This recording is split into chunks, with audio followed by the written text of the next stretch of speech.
Is it possible to reverse global warming? The average temperature on Earth is rising, and although some have written climate change off as natural, according to NASA reports, 97% of working scientists agree that the driving force for global warming is human activity. If it's left unchecked, we could be facing a global catastrophe. So is there a way to not only stop what's happening, but reverse it completely? This is Unveiled, and today we're answering the extraordinary question, is it possible to reverse global warming? Are you a fiend for facts? Are you constantly curious?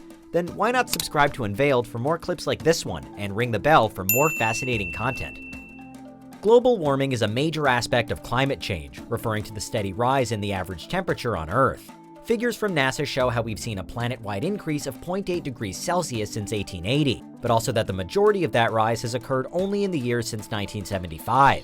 While a 1 degree difference in average temperature might seem small, it actually takes a massive amount of heat to warm the entire planet by even that margin.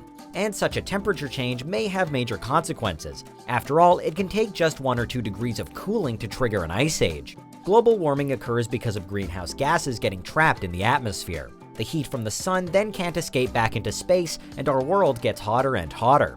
The most prominent of these gases are carbon dioxide, methane, and nitrous oxide. The main causes of them include the burning of fossil fuels, mass deforestation, and the keeping of domestic livestock, all of which can be traced back to human hands. But have we already done too much damage? It's almost always one of the key questions asked as climatologists try to assess the state of our planet. Well, one issue with global warming is that the effects, for better or worse, take a long time to really show.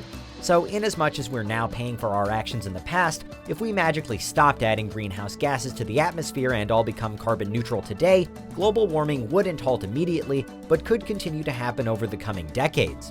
The likes of carbon dioxide stay in the atmosphere for hundreds of years, so everything that's been added since even the Industrial Revolution will continue to wield damage.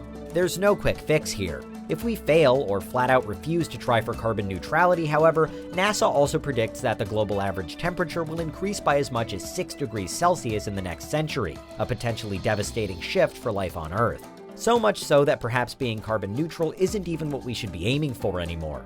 We should instead turn our minds to becoming carbon negative. But the latter can't happen without the former, so the first step is for human society to severely limit or even stop completely the greenhouse gases it produces. A car has to hit the brakes before it can start reversing, and it's the same principle here.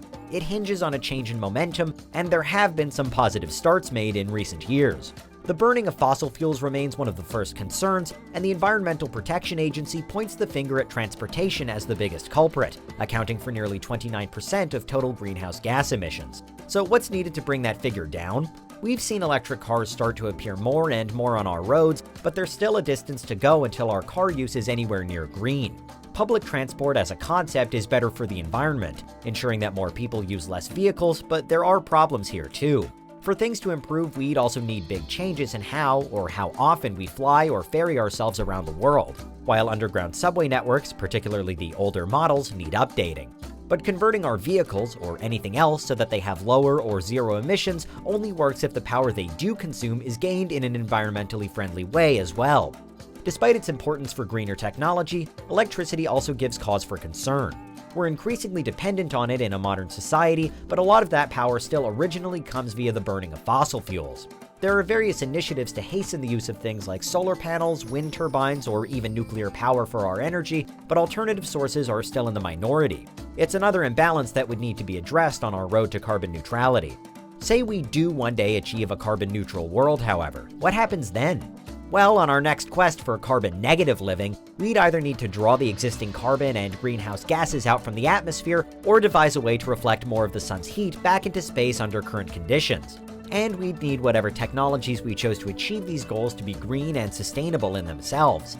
After all, it'd be no use building a fantastic machine to rid the world of its excess carbon dioxide if that same machine gave out high emissions to do so. The simplest and arguably most effective way of accomplishing this is to plant more trees, or at least stop cutting them down. Trees are carbon drains. They pull it from the atmosphere and store it, with a single tree capable of absorbing 13 to 48 pounds of carbon every year. If we planted millions of acres of trees, arguably not too difficult considering one 2019 study found that 2.2 billion acres of land could offer that opportunity, we'd be well on our way to shedding gigatons of CO2 from the atmosphere. Given that trees can also help to generally lower surface temperatures, reforestation should be task number one if we ever hope to turn this situation around. Elsewhere, scientists are looking into other sources of carbon absorption, including artificial carbon sponges to soak up harmful gases. There's a problem though, because what do we do with all that carbon once we've collected it? Obviously, we can't just burn it back into the environment, making the whole process pointless, and the idea of storing it underground is a limited and temporary fix. One company, CO2 Solution, has had some success by using genetically altered E. coli bacteria to convert the CO2 into bicarbonate. But perhaps the natural world already provides the best answer with algae ponds, which capture carbon and get rid of it via photosynthesis. Create more ponds and spaces like these then, and we could be onto a winner.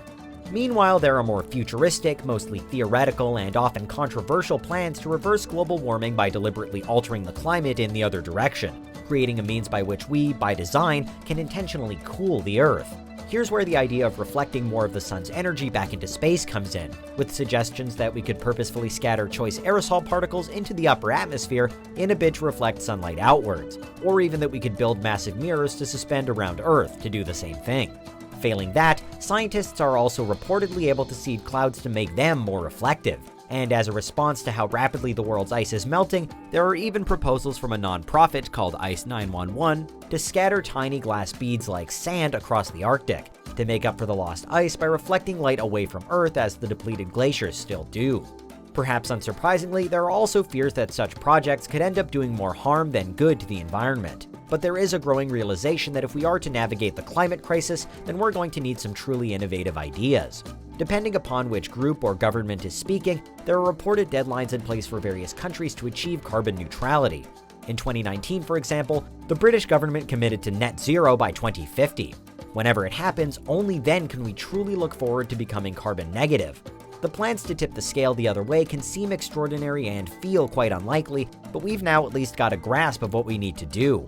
It's possible, but there's a lot of work to be done between now and then.